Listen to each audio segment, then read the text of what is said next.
আমরা নিয়মিত যে ড্রেসগুলো পরি প্রত্যেকটা বডির সূত্র অনুযায়ী কাটিং দেখানো হয়েছে। এছাড়া সূচিপত্রগুলো দেখলে আপনারা বুঝতে পারবেন।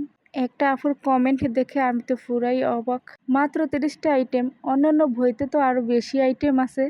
আপুদের কাছে আমার প্রশ্ন থাকলো, আপুরা তোমরা কয়টা আইটেম কাটিং এবং সেলাই জানো? অবশ্যই কমেন্ট করবে। তো ভাই, আমি কিন্তু 30টা আইটেমও ঠিকঠাক মতো কাটিং এবং সেলাই জানি না। আমি যতটুকু জানি আমার নিজের পোশাক, এছাড়া কাস্টমারের পোশাক, আমরা সচরাচর যে ড্রেসগুলো পরি এগুলো খুব সুন্দরভাবে কাটিং এবং সেলাই করতে পারি। আমি মনে করি নতুন আপুদের জন্য এই বইটা অনেক হেল্পফুল হবে।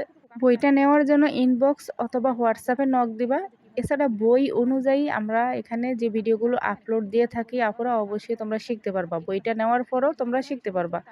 এছাড়া পেটিকোট কাটিং আমার কিন্তু এক্সট্রা একটা ভিডিও আছে, বই অনুযায়ী আমি কাটিং করেছি। অবশ্যই তোমরা ভিডিওগুলো দেখবা, লাইক কমেন্ট শেয়ার করে সবাই রাখবা, যাতে পরবর্তীতে দেখে দেখে কাটিং করতে পারো।